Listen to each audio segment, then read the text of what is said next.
There's someone else joining. All right. So, as a start, I would love to invite you to take a moment. And if you are by yourself, you're just doing this with yourself. If you're with your partner, you can do it together. Just take a moment to arrive here. And the easiest way to arrive is to take a couple of deep breaths and thank yourself. Thank yourself for showing up. If you're with your partner, thank your partner for showing up.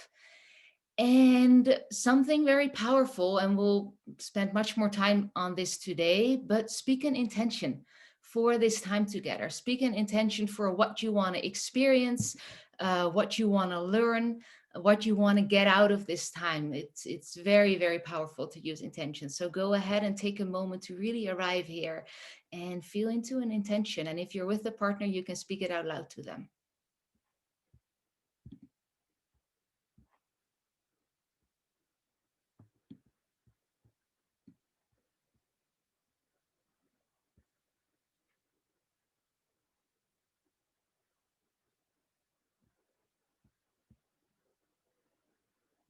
Beautiful. And then just take a couple of deep breaths and fuel that intention with your breath.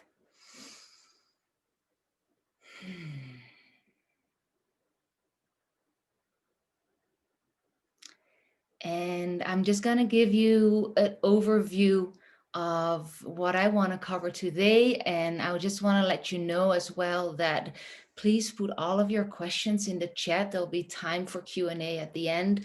But if questions just pop up while we are doing things or while I'm talking, just put them in the chat. I will keep track of that and either just answer them immediately or at the end. Yeah, we're having a good hour and a half ahead, and I'll just share a little bit of why I've created this. I mean, obviously because I love working with couples. I love giving couples, tools and techniques and processes to thrive in their relationships.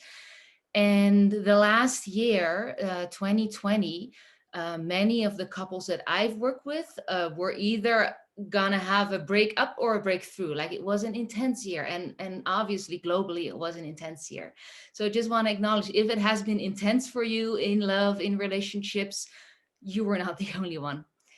And what I found is that there are actually tools and practices and really like creating new relational habits that can support us so much through challenging times, in ways that it doesn't have to, like, it can still be challenging, there can still be moments of overwhelm, but it doesn't have to be so much, and it doesn't have to lead to breakups, which is sadly what happens a lot when we experience stress anywhere in life. It transfers in our relationships, and that is something that can be very challenging for couples. So one of my reasons for doing this is to really give you some of the tools that I love most, that I give to every couple, and hope that it will support you. And also, it's the new year. So there is something very beautiful and powerful about transitions, whether or not they're man-made. I mean, the new year is obviously culturally made, but it doesn't really matter. It is a moment that we can acknowledge as a transition, and a transition gives the opportunity to set an intention and to say, this is where I'm going to put my energy in. This is where I want to grow.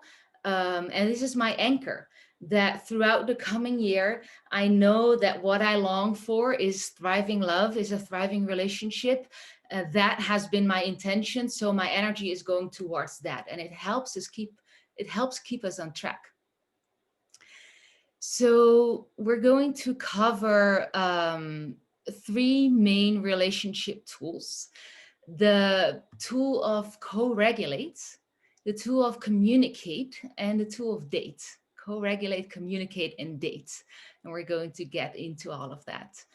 And we're going, throughout all of that, we're going to work with vision and intention for the coming year. If you are by yourself, you'll be able to do all the practices by yourself. I'll remember to sort of adjust it. And if you're with your partner watching this or watching the recording, obviously you can do it together. Before we dive into the practices, let me just share a little bit about myself, because I know some of you know me and some of you don't. My name is Marie, obviously. Yeah, I'm a relationship and love coach and have been working with couples and individuals, um, really to support creating, sustaining, and thriving love and connection. I've been doing this for over 5 years. I'm certified relationship and love coach. Together with my partner, my husband, we've been facilitating and creating retreats and trainings globally, obviously, before we couldn't travel anymore. So now everything is virtual. And it's an ongoing passion for me to really figure out and create spaces in which we can untangle some of like the wounds and the triggers and the hard things that can arise in relationship, and create and transform those into opportunities for growth and for love. Yeah, that's my main vision. My main belief is really, if we can do this between two people or more people, we can do it worldwide. So that keeps me going, and seeing couples coming in moments of despair, in moments of almost breakup, and seeing them transform into really a team, true partnership, two people that want to support and uplift each other, is so incredibly beautiful. And I think I'll be doing this for the rest of my life. So let's dive into the good stuff. I'm gonna share my screen real quickly with you, because I just want you to have a look at this. Share. No, this one. The 3 relationship essentials.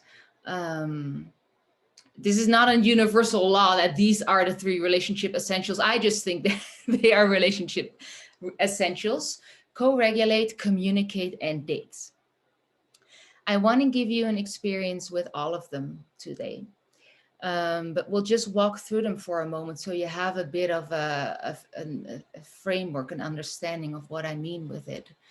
Co-regulate, meaning that when we are in a relationship, we do not just have our own body and our own nervous system and our own ways in which we get stressed, or in which we get overwhelmed, or in which we experience joy and happiness.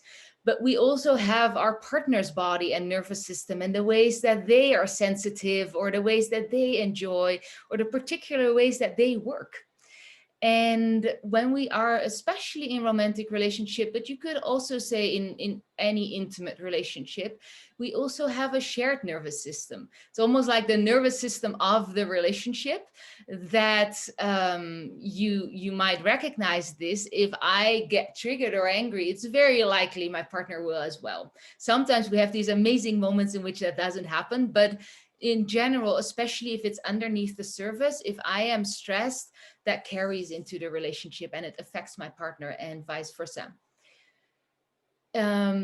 Co-regulate is the capacity to, when we notice we are not regulated anymore. So this is a term that comes from neuroscience, like our nervous system is either regulated or dysregulated. When we're dysregulated, we're in generally a fight, flight, or freeze mode.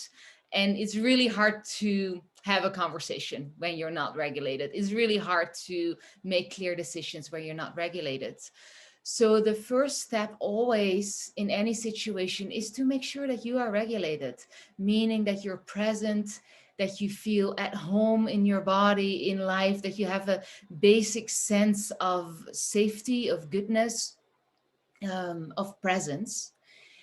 Co-regulation means is that we can support each other in becoming present.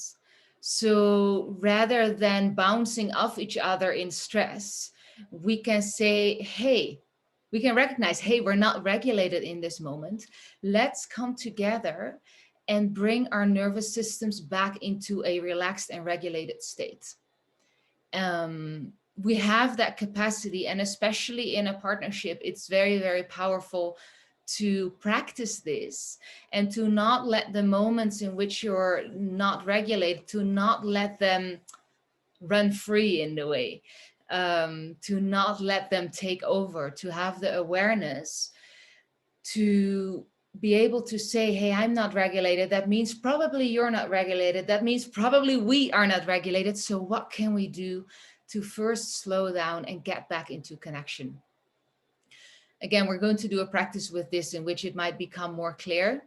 A good way of noticing whether or not you're regulated as a couple is, do I perceive us being on the same team or not? When we are in a regulated partnership, when we are relating with our partner in the present moment, generally we'll say we're on the same team. Like, we love each other, we want to support each other, we're on the same team. If something happens to you, I want to support you. When we get triggered, the first thing that happens to our brains is that we separate ourselves. So suddenly it's me against you. You hurt me, so that means I associate you with threat, with danger. So we're not on the same team anymore. That getting to know your own bodily reactions, but also the ways in which your thoughts change when you're not on the same team anymore, it can be very, very helpful to just notice, because oftentimes we're not even aware that this is what's happening. We're not even aware that we're not regulated anymore, and we're thinking we're just having an argument. So that's step number one. And these 3 steps build up on each other. So co-regulate is the baseline, is so essential. Communicate. We can only communicate if we are regulated. If we're not regulated, I mean, we can still speak, but we can't communicate, because with communicating, I mean, we communicate non-violently. Again, we're going to practice with this, but we communicate in a way that I can share my feelings and I can share my needs in a way that is not blaming or judging you. So I can say, hey, this is how I feel, this is what I need. And also I can listen non-violently, meaning I can listen to the feelings and the needs of my partner without getting defensive, without saying, no, that's not what I mean, no, that's not true, etc., all the ways we get defensive. We can only do that when our nervous systems are regulated, when our bodies are relaxed. When we actually communicate, it can be tremendously powerful, a powerful tool to almost lift up our connection. When we actually communicate, we get to know each other. One of the detrimental things to some long-term partnerships is that we start to make our partner a habit rather than actually meeting them. And that means that, like, we have a certain idea or perception of this is who my partner is and this is how I react to them, and we kind of fall asleep. That's often when people say, like, yeah, the passion is kind of gone. Because you cannot be passionate about a habit. You can only be passionate if you're right here in the moment with each other. So when we actually get to communicate and we get to speak and listen non-violently, and we get to be curious and open to, who is this person in front of me? We get to discover new layers every single time, not making each other a habit. That's also what keeps the passion alive. Then it's not like you first have to do step 1, you then have to do step 2. You work on them simultaneously, or they go hand in hand. The more we co-regulate, the more we can communicate, the more we master communication, the more regulated we'll feel. And then the last aspect that I want to talk about today, and then I want to give you is the art of dating. And with dating, I mean creating situations, creating spaces in which we can meet each other fresh and new, outside of our daily routine, outside of our daily chores. And you can see, like, if I actually do those practices of co-regulation and communicating well, um, that will naturally lead into a sense of newness. But there is something very powerful about intentionally creating spaces for intimacy, for connection, creating date nights. I will get into this more also. One of the comments that I get a lot when I introduce this to couples is, well, I don't find it romantic if we have to plan our intimacy. Like, I want it to be spontaneous. And there's definitely truth and beauty in having that be spontaneous. But I'll get more into why it is actually also romantic, or can be very romantic, to plan intimacy. And that it is necessary for a relationship that feels alive, a relationship that feels that it's growing, that it's evolving, um, a relationship that feels nourishing, that feels creative, that feels inspiring. To have dedicated moment of intimacy through having date nights is essential. So those are the three essentials. I'm gonna stop sharing my screen. I'd love to hear if there are any questions, or just remind you that if you have questions, please feel free to pop them in the chat. And what we will do is I'm going to lead you. Oh, wait, I see a question. Would you share the recordings with us? Absolutely. You'll get an email with the recording tonight, or in whatever time zone you're in. Might be tomorrow morning, but yeah, you'll get the recording. So I'm going to give you an experiences with those three essentials. And again, I feel like I can't emphasize enough, like, the impact that I've seen these aspects have on couples, and on how they perceive their relationship. If you are with a partner, I highly invite you to do it while I guide you through. If you're by yourself, you can do it with yourself, and you can even, like, imagine your partner here, or you just do it with yourself. So let's start with tool number one, with co-regulate. I already said a little bit about the importance of recognizing whether or not you're regulated. There are physical cues that let us know, like one aspect that I already mentioned is the cue of, do I still feel on the same team with my partner? And if not, we're probably not regulated. But there are also physical cues that we can start to recognize, that happen to us when we start to feel activated, when we start to feel triggered. For example, you can get sweaty, your heart can start to beat faster, you can get a bit of a tunnel vision, or you can go blank, you can feel a bit frozen, you can feel the rush or the urgency to run out of the door. Those are all, can be physical signs that are good to notice for yourself, because oftentimes the physical signs are before the thoughts. So, but if you start to recognize those physical signs, you'll be quicker to realize what's happening. The easiest by far way to regulate again is to breathe. And if you're with a partner, to breathe together and have your bellies touching. Sometimes if you're in a very big argument, a very big trigger, it's not possible. You just need a timeout and you need to breathe by yourself. In which case you hold your hands on your own belly. Why your belly?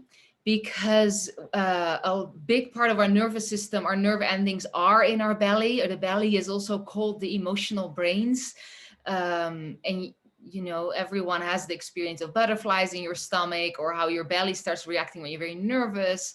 There is a big connection between our belly and our brain. So by connecting with our belly and bringing awareness, bringing breath, bringing relaxation in our belly, we help relax our nervous system. So let's give it a shot. If you are with your partner, you can find a way in which you can hold each other and have your bellies touching. So you can either sit on each other's lap or lay down in an embrace position. One of my elders, he calls it the embrace meditation, and I think that's such a beautiful description of what we can do together. We can meditate in an embrace. If you're up for it, you can just take a moment to remember or imagine a situation that generally upsets you, and just allow some of that upset in your body, in your nervous system, and just have a little bit of a sense of like, oh yeah, that's how it feels when I get triggered. That's how it feels when I get activated. And just notice. If you're with your partner, you can let them know, this is how I recognize I'm being triggered. It can be very beautiful to know from each other. Maybe you want to share with each other. This is what happens in my body.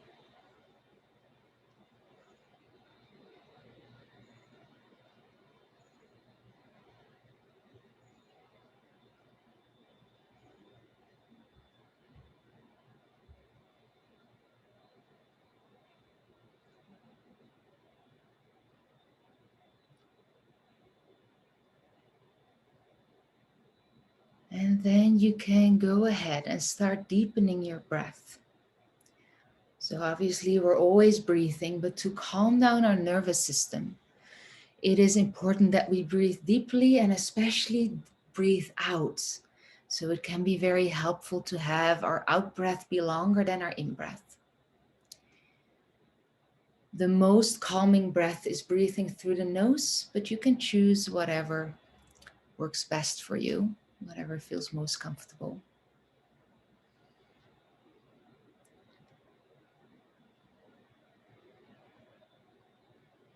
And actually, the most calming is in through the nose and out through the mouth, so you can sigh on the exhale.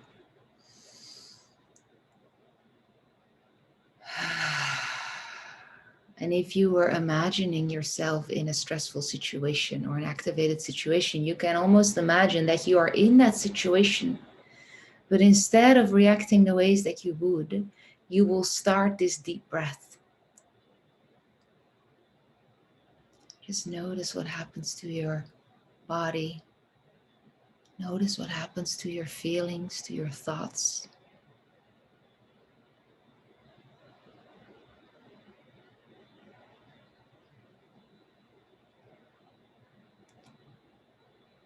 And continue to breathe deeply and bring your awareness to your lower belly. If you're by yourself, you can put your hands on your lower belly.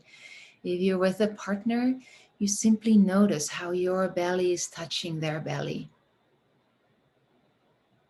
And perhaps just by noticing, you can relax your lower belly a little bit more.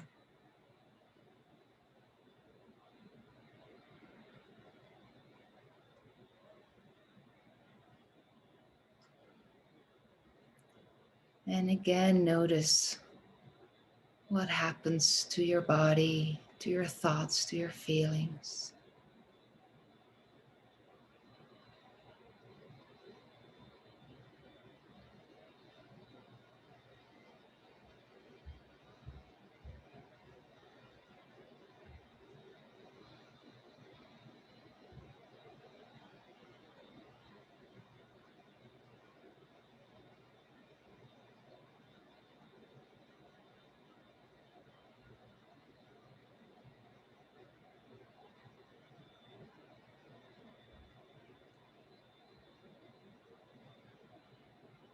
And give yourself permission to relax into this just a little bit longer.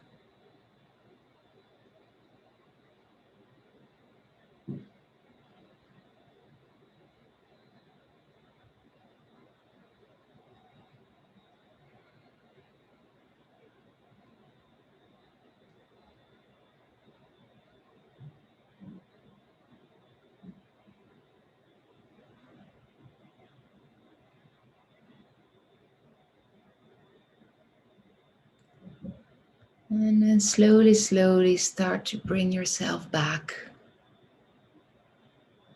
If you're with the partner, you can share with them how this was, what you're noticing in your body, in your feelings, in your thoughts. If you're with yourself, you can do this with yourself or write it down. And also feel free to share in the chat how this was for you.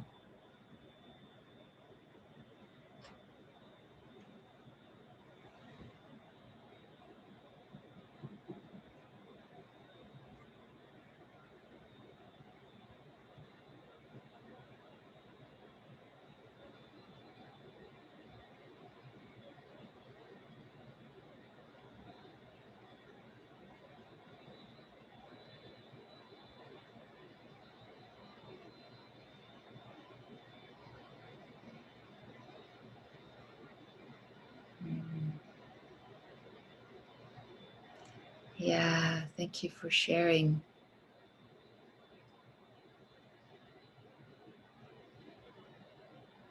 Thank you for sharing. Breathing back into your body and feeling your inner essence. That is so, so powerful. Yeah. Yeah, and such a beautiful realization. Like, if I can connect with myself in that way, it's much easier to connect with my partner.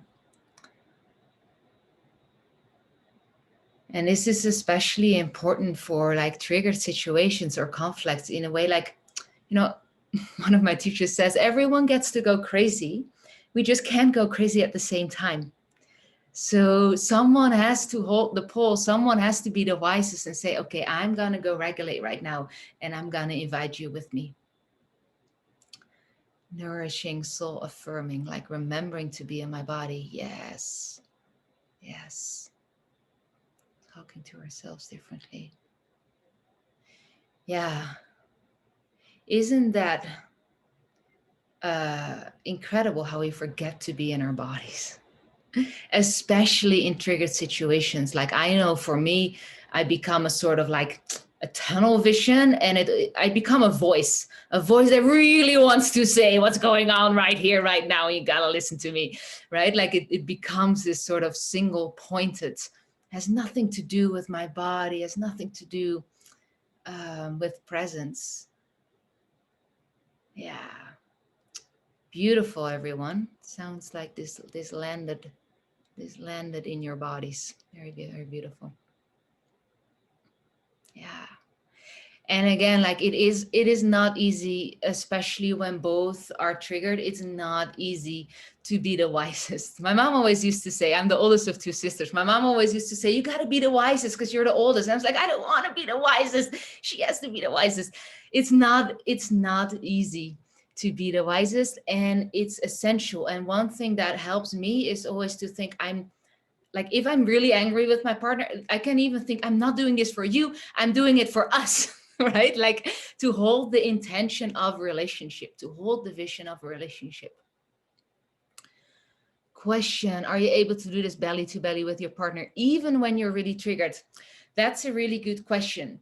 So if I am aware enough that I'm triggered, I might suggest, honestly, my partner is much better at this. He will often say, can we take a moment to breathe?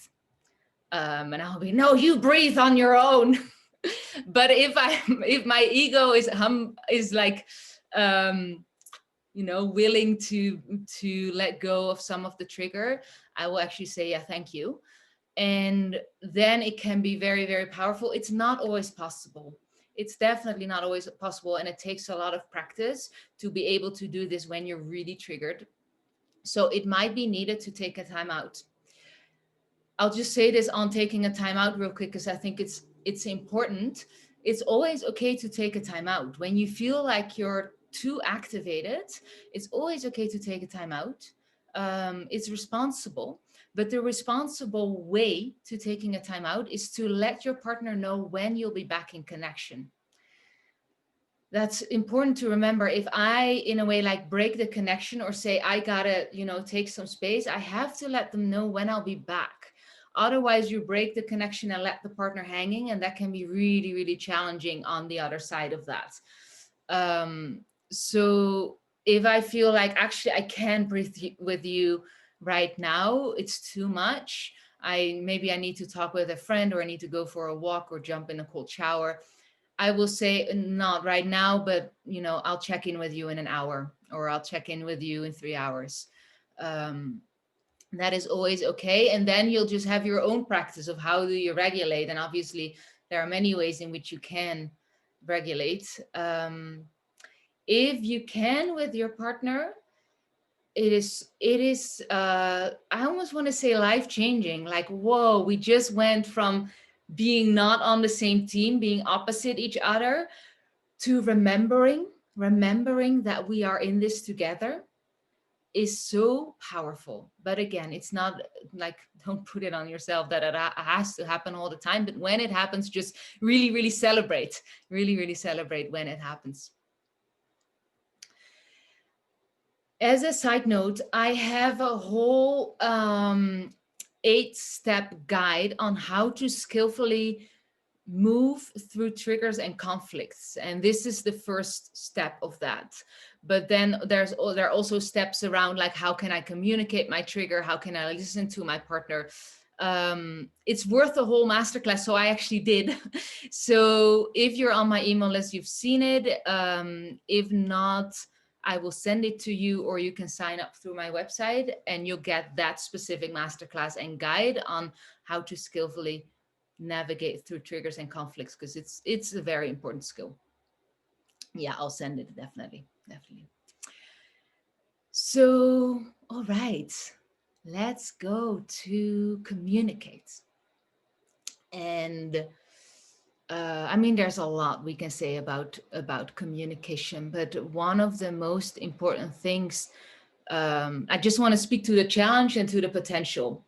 The challenge of communication, especially in partnership, is that we often don't feel heard, because we often don't like listen very well to each other. Our minds, our egos have a tendency to almost already be in the response while someone else is talking. Actually, I don't know if this, I think it's also cultural, but anyway, it happens a lot. And it's a big pain point, and often wound that a lot of us carry, is not feeling seen and not feeling heard. So especially when it comes to talking about vulnerable things, or about things that you find challenging, or things that you're afraid of, we can get super sensitive to whether or not we feel heard or not. So that's a very important, and it's a skill. Like, again, it's not hard, but we have to know it, and we have to practice it and change our habits often around communication. Another challenge is that we don't give each other enough time. We can go way too fast in communication, where we don't actually have time to even drop in with our own experience and figure out what's actually going on here. What am I actually feeling? What do I actually want you to know?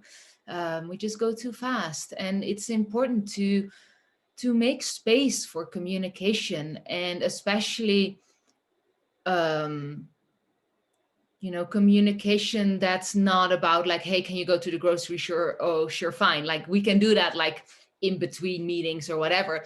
But communication about, this is what I desire, this is what I long for, or this is what I'm afraid of, this is what I'm dreaming about. Like, those communications, this is how I think we're doing as a couple. Those communications need time and space. I recommend every couple to have relationship check-ins. And this can be combined with a date night. Can be very beautiful to start with a relationship check-in and then have a date night.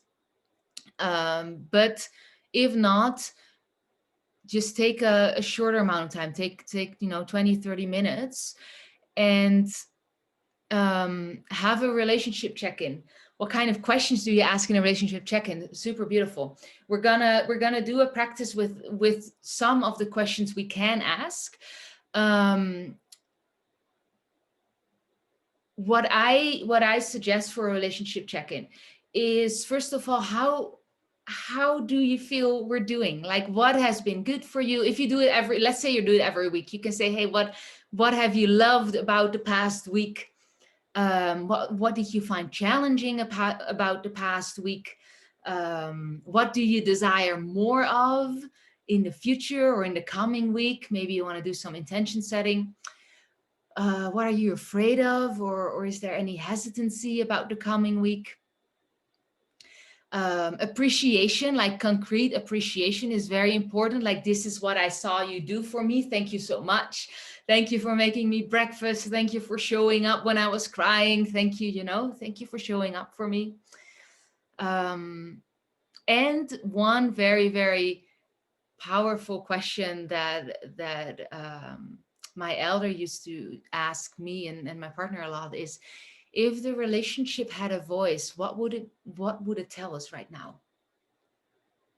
And that question sometimes need a bit of time to actually feel into it, because what it does, it invites us to zoom out and to not just look through our own lens, but to look through the lens of love. If I were to see those two people and their relationship from a lens of love, what would I tell them? So this is often, what a relationship coach does. Like, they are often the voice of the relationship, right? But it's something that you can practice to do yourself. I'm just going to mention this as well because it's just so beautiful. If it's too much information, you can just drop it. But one practice that again our elder taught us very early on in our relationship is to, when we have a relationship check-in, what he calls a relationship council, to have a empty seat present for the relationship, as if the relationship was a being, was a presence. You give them a seat, so it's not just the two of you in front of each other. You're actually in a circle, in a way, with the relationship part of being part of the circle. So that's how we would do our check-ins. And then with the question, if the relationship had a voice, we would, in a way, like we would use a talking piece, because it's a practice of counsel. So when the person who speaks would hold the talking piece, and when it came to the time of, if the relationship had a voice, what would it tell us? We would put the talking piece on the empty pillow and both close our eyes, and as good as we could, listen to the voice of the relationship, and then share, like, hey, this is what I picked up. These are words of encouragement that I picked up. These are some invitations or some things that we got to grow in. And a good gauging, if you're actually picking up on the voice of the relationship, because you can get quite in a discussion. No, the relationship told me that. But a good gauging is like that it's always in an us. Like, oh, I have the sense that we have to grow, not I have the sense that you have to grow. You have to change. No, I have the sense that we can grow into this, that we can handle this better, that that we're doing great. So anyway, a little bit of a deviation, but that's a question and a way of working with that can be very beautiful. What I want to invite you into now is a sharing practice called Desires, Fears, and Loves. It sort of speaks for itself almost, but we're going to work with 3 questions. What do you desire? What are you afraid of? And what do you love about me? And every partner, if you're doing this with a partner, you'll both have a couple minutes on each question.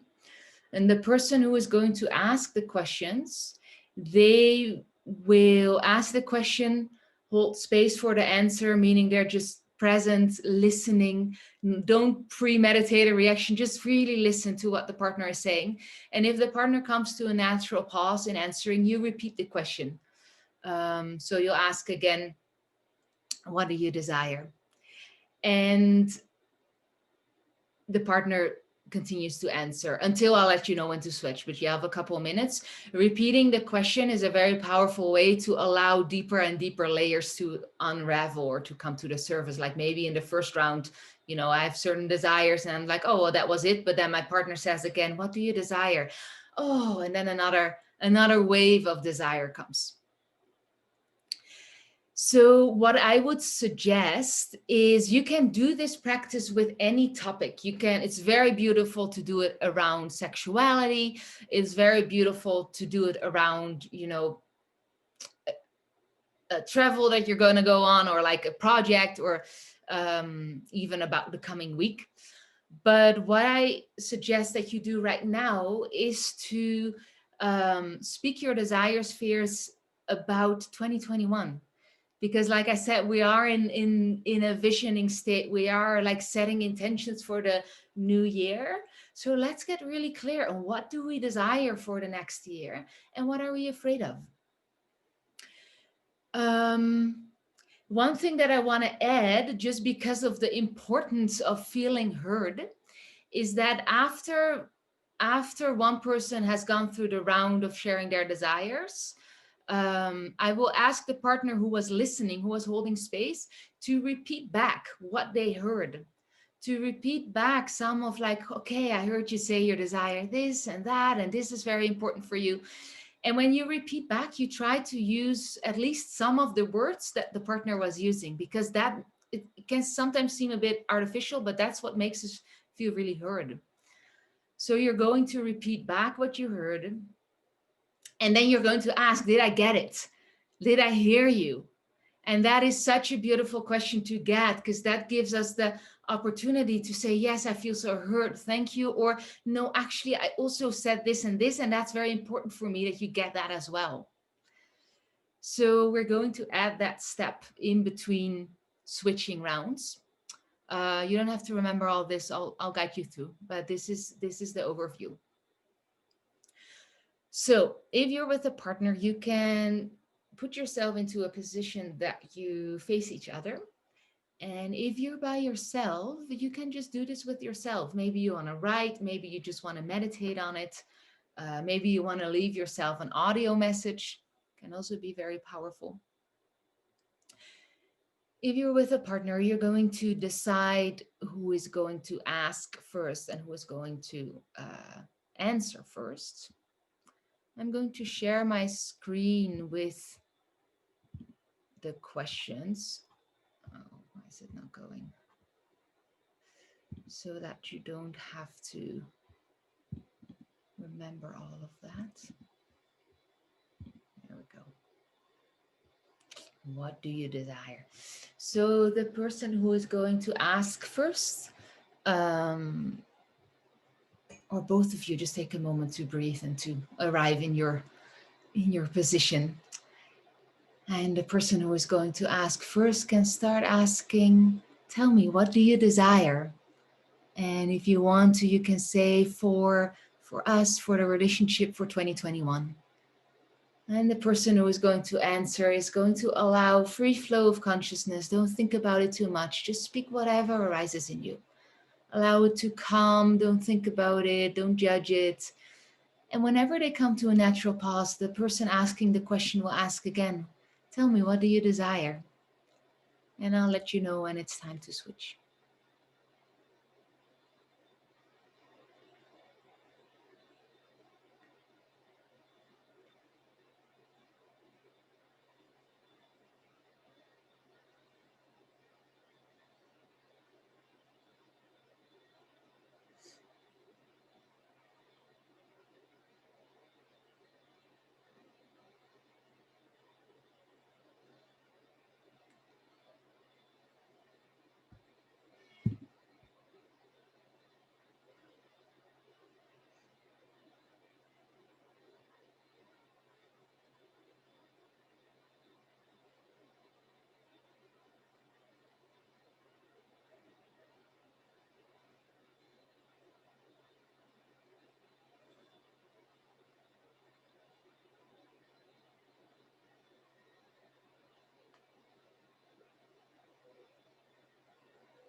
And slowly finish your sentence. I know it's short. You might want to repeat this and take much more time. You'll get an audio of this practice, so you can repeat it together. But for now, finish your sentence, and the partner who was listening, who was holding space, repeat back some of what you heard and ask your partner, did I get it? Did I hear you?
And when you're ready, when a partner feels heard and seen, you can go ahead and switch using the same question. So the partner who was just answering will now ask, what do you desire for yourself, for us, for our relationship in 2021?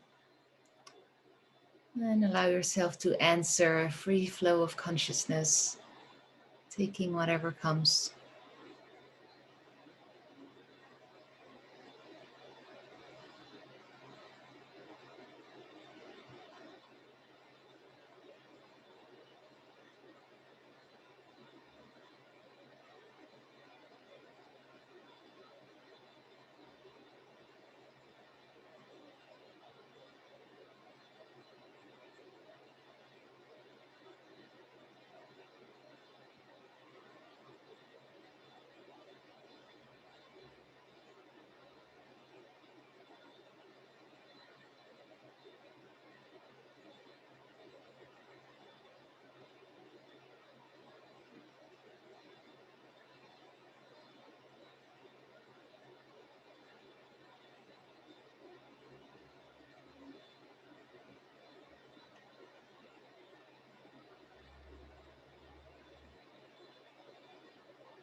And slowly, slowly finish your sentence. And the partner who was asking this question, take a moment to reflect back what you heard and check with them if you heard them.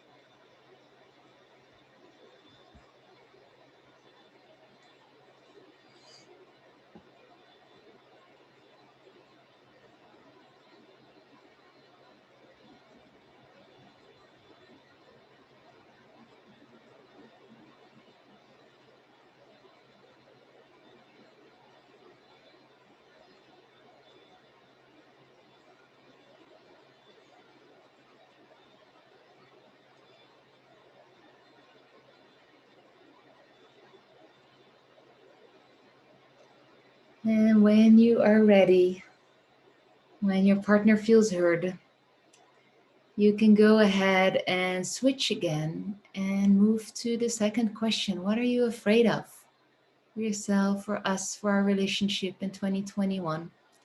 So important to be aware and share our fears. openly, vulnerably. Go ahead, ask the question, and partner who is answering, free flow of consciousness. Just let come whatever comes.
And slowly end your sentence on sharing the fears.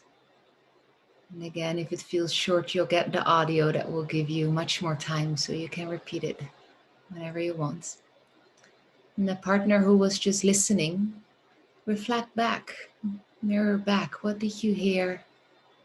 And check if you heard them correctly.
And when you're ready, you can go ahead and switch. So the other person asking, what are you afraid of for yourself, for us, for our relationship in 2021? Allowing the answers to bubble up in your consciousness, in your body.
Very slowly ending your sentence. And a partner who was asking the question, take a moment to reflect back what you heard and make sure that you heard them.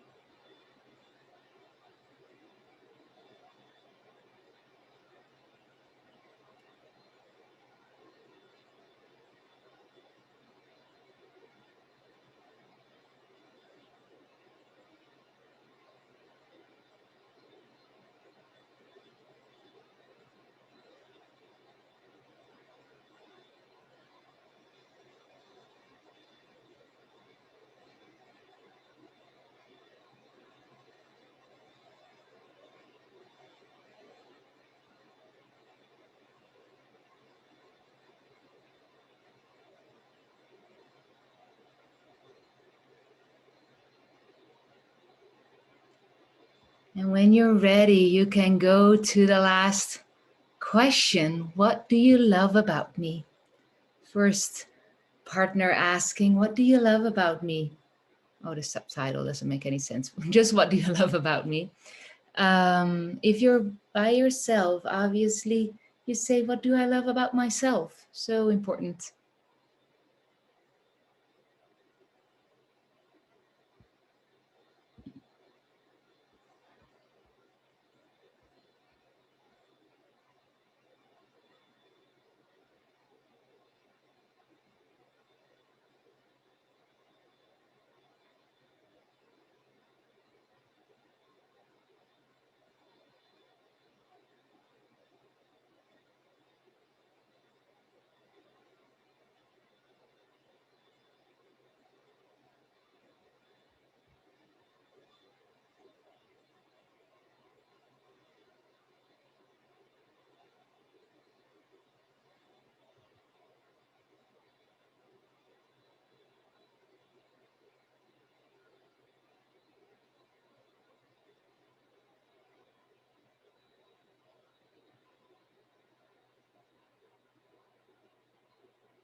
And although there's always more that we can share about what we love about each other, you can go ahead and switch that other person asking, what do you love about me?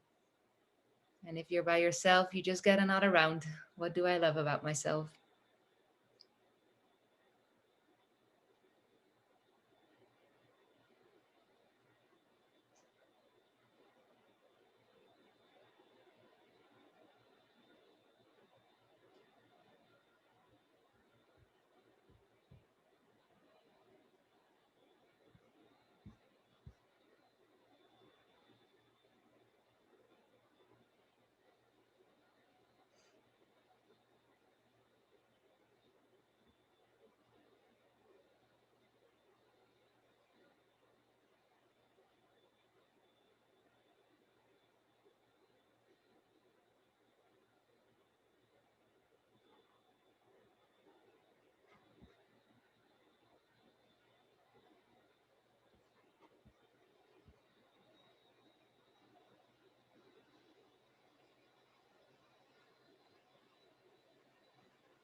And slowly, slowly end your sentence and just take a moment to thank each other. Thank each other, thank yourself, and take a moment to envision the coming year filled with these desires, holding the fears, filled with your love, with your connection, with your intimacy.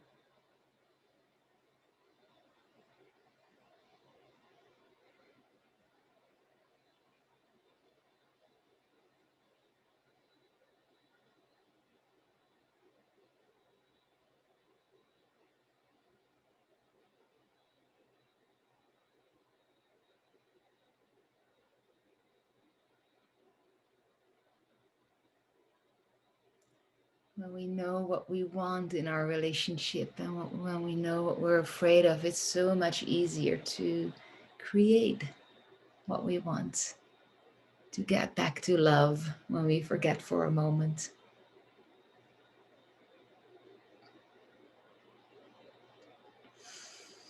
And if you want to, you can take a moment and share in the chat how this was for you, how it was to share your desires, fears, loves, or how it was to tune in with yourself. You can also share with each other how it was, how it felt.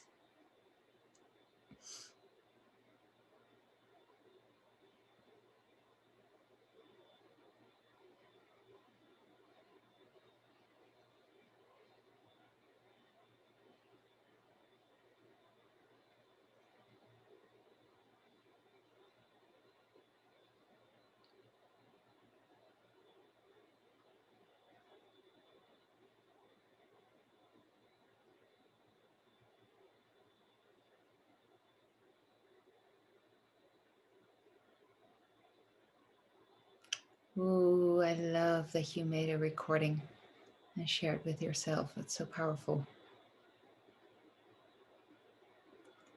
It's good to revisit regularly. Yeah. So we have one more topic, the date nights. And I already shared some around why we need date nights, why we need intentional spaces for our connection and for our intimacy. And I mean, like an obvious reason as well is like we do live in very busy lives. We have a lot of distraction. We have a lot going on, and relationship can somehow like descend on the ladder of priorities, where suddenly like it's we save the relationship time till the end of the day, where there's not much energy left. I'm also just seeing a response in the chat. Ah, beautiful. Yeah, beautiful. Thank you for sharing. So to intentionally create space for a relationship and not save the energy for our relationship until we actually don't have much to give anymore is quite revolutionary. So when I say date night, it can just as well be date day or date morning or date afternoon. Meaning date night, meaning intentional time for intimacy. And I'm just going to give you like an optional structure for a date night that can work very well. One is it can be beautiful to alternate taking responsibilities for the date night. So let's say you agree, okay, every Thursday night is our date night. You alternate preparing the date night. And especially in long-term relationships, especially when we live together, it's good to put a little bit of extra effort. Like you don't have to go over the top, but put a little bit of extra effort of, okay, we're opening a time and space for us now. We're switching off our devices. I mean, we can watch a movie or whatever, it doesn't matter, but we're really like focusing our energy on us. I'm not going to be on Facebook or emails or WhatsApps. And it can be very beautiful to actually start your date night with a round of desires, fears, and loves about the date night. You speak your desires. What do you like to experience tonight? Your fears, maybe you're afraid you'll be tired or you feel distracted. It can be so beautiful. Just speak those fears. And you can obviously always speak about what you love about each other. If you do it regularly, it can be very beautiful to use that as a round of appreciation. So rather than the more general, what do you love about me? It's more like, what do you appreciate of the past week, for example, or of the past month? And we get to speak concrete appreciations, which are very, very powerful. And I mean, it's sort of obvious, but one very, very essential piece to having a date night, having a moment to connect, is that you have to prioritize it and you have to put it in your calendars. Like, Like, make it non-negotiable.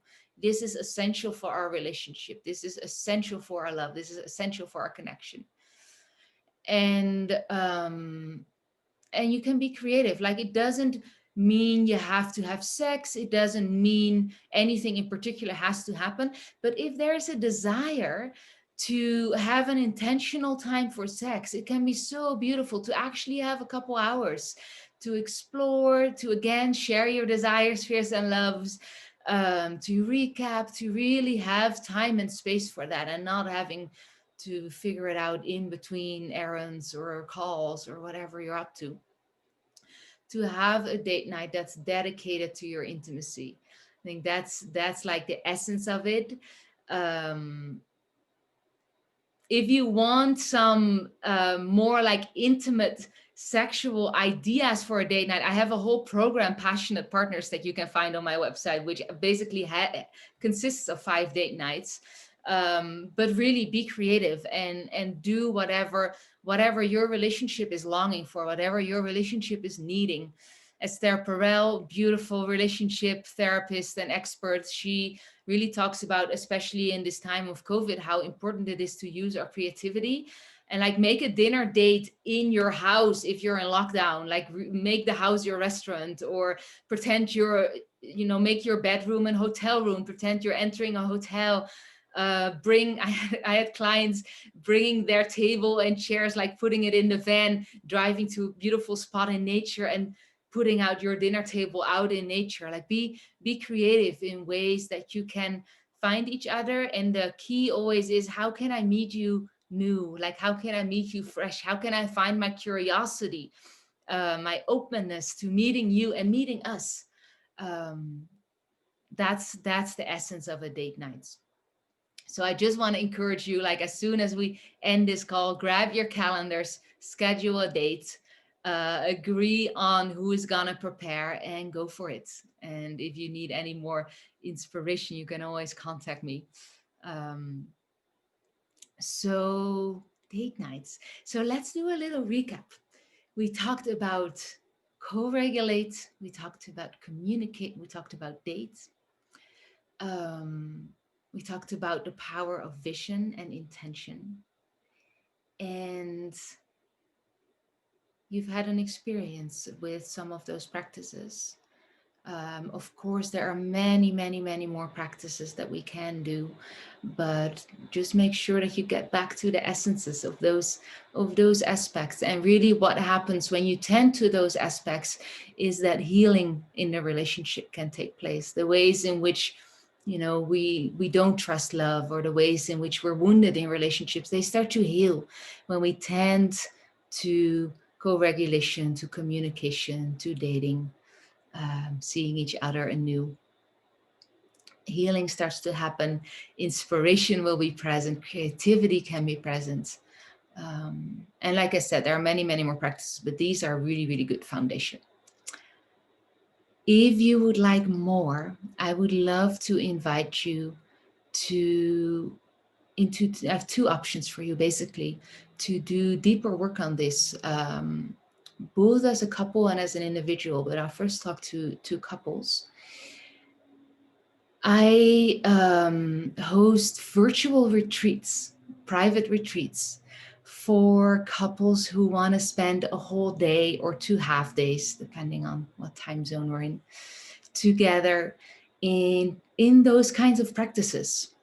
We'll have a introduction call in which we get super clear on what you long for, what your relationship is needing, what you want. Then we have our retreat day in which you have time and space, and I'm present with you. I'll guide you through. I make the program specifically for your relationship, tailored to what you need, and you'll be guided through, and you get all of those practices.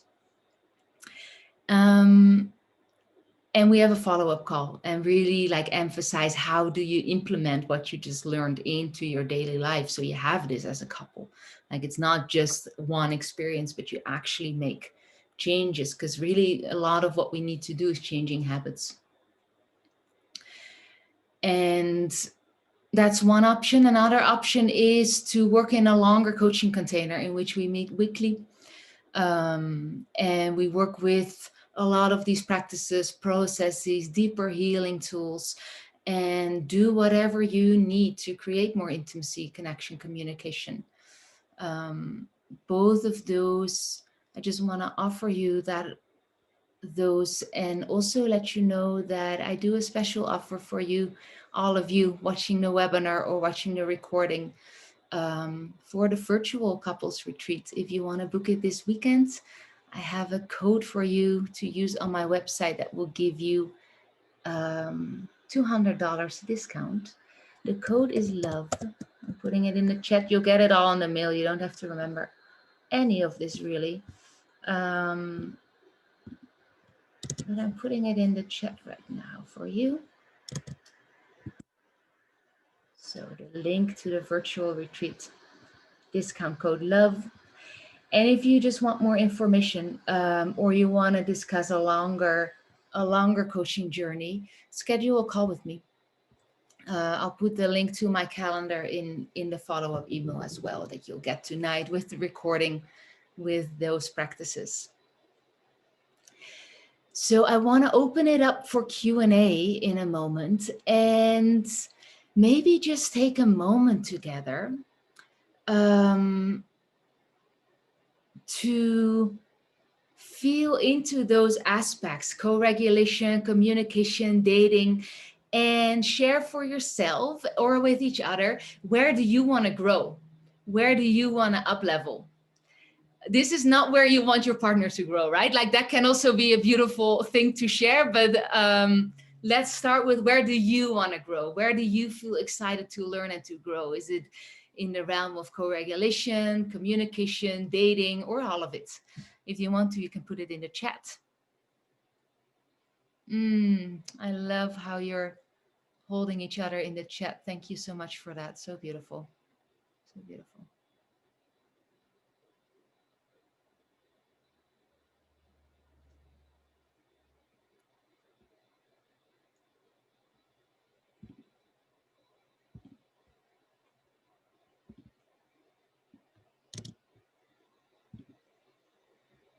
Co-regulate and communicate. Yes. So essential.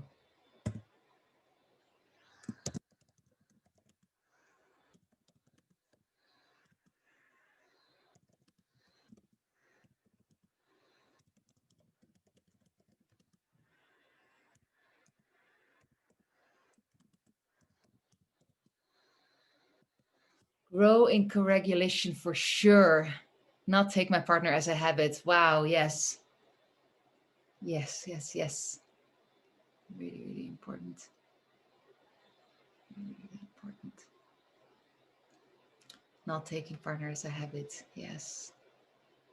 Yes. It is so beautiful, guys. And honestly, like not taking yourself as a habit as well. It's like sometimes we also have this idea of, this is just who I am and how I react. We can change.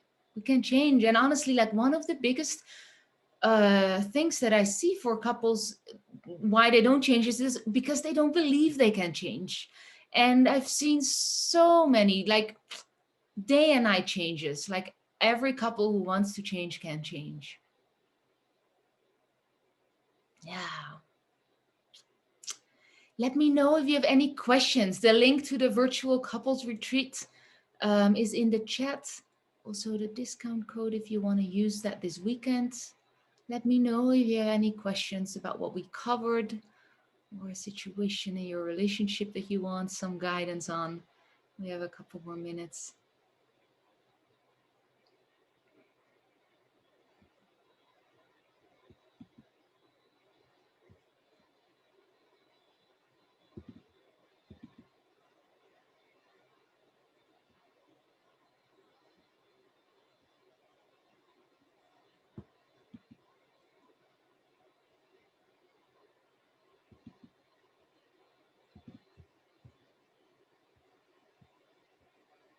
I'm also putting the link to my scheduler in the chat if you just want to connect with me and figure out what's best for you, for your relationship. Oh, also, I haven't even talked to individuals yet. Like I also work with individuals, who are calling in a relationship, right? Or who are recovering from a breakup. Or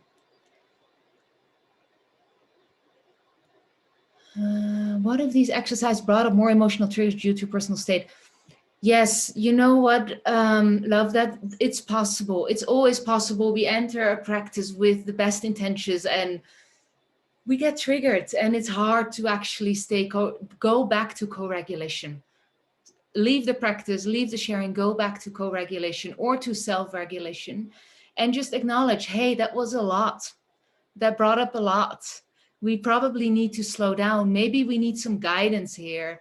And this is why, like, I really believe we can do these practices, but sometimes I know I need support with my partner to go through some of our triggered moments, right? Like, we do need sometimes a third person to work through some of these triggers.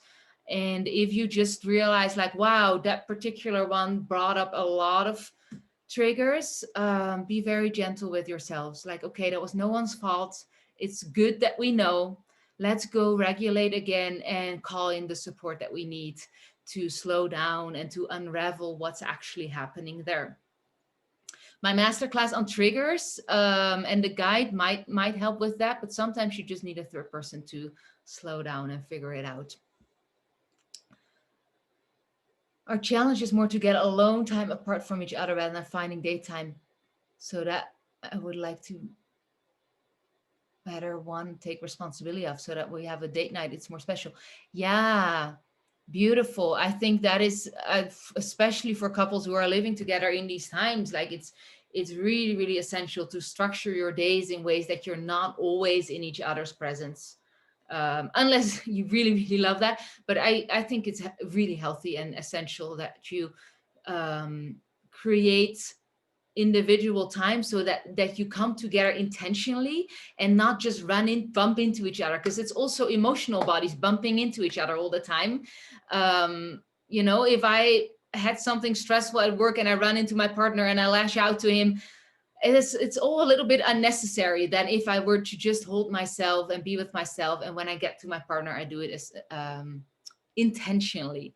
So I definitely agree with that, like holding responsibility for that, and then having your date nights be your actual love time, your actual relationship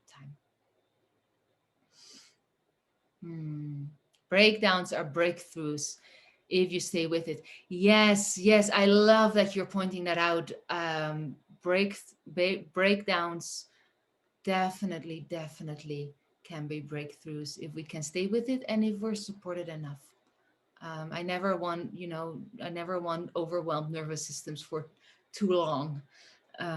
So if you're in a breakdown, call in the support and trust that the breakthrough can happen. Absolutely. Yeah. I love the question and guidance to include the relationship as its own part and to see that we have a nervous system together. That's loving and team feeling. Yes. Get back on the same team. How can we get back on the same team? If only you can remember that question. If that's the only thing that stays with you, that will change the relationship in and of itself. Yeah, absolutely. All right, loves. Wow, this has been a lot and beautiful. I'm really, really grateful that everyone showed up and how you participated and how you're taking a stand for love.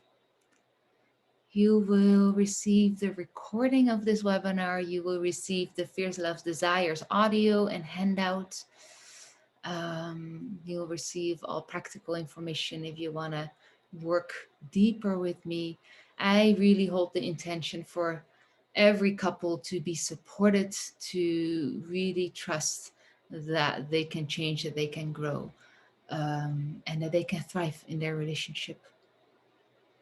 Thank you all so much. I'll be here for another couple minutes if you want to ask more questions. I'll play a little song.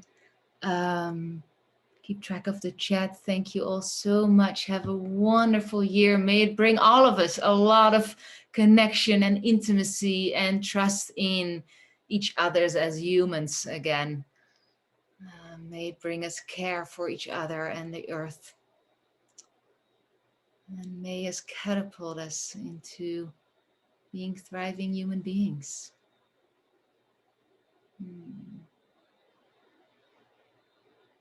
Thank you, thank you. Yes, you may always email me. I will put my email address in the chat. There we go.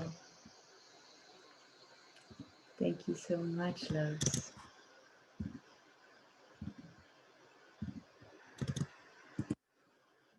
There we go.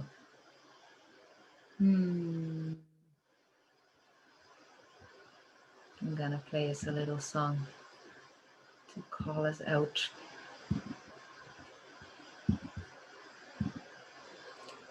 Let's see if this is appropriate.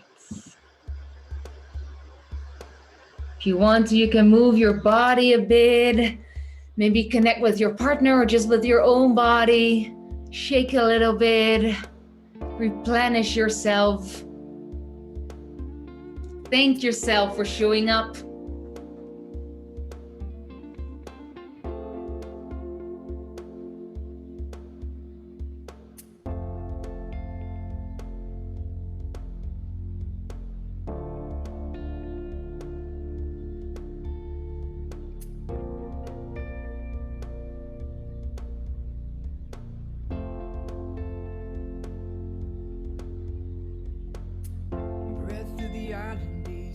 As I drift in the deep blue sea, head out above the surface, taking in that beauty. While the sun is shining, this is all I need. Root down to the ocean bottom, but I can feel that heat at the core of Pachamama, birthing all we see, creating land above with the fire underneath.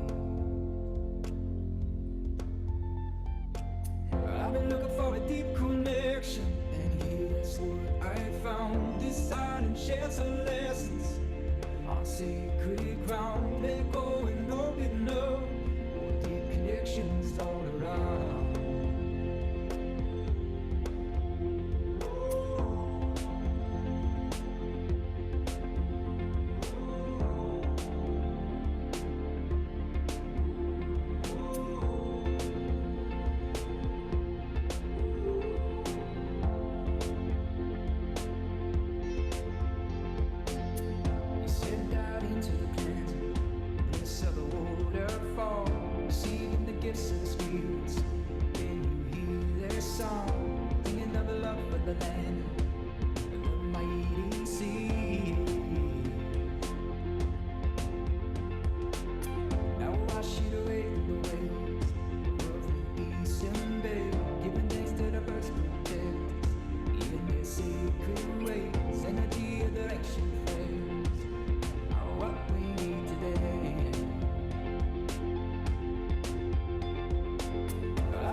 All right, everyone. Much love. Have a beautiful day, evening, night, wherever you're at.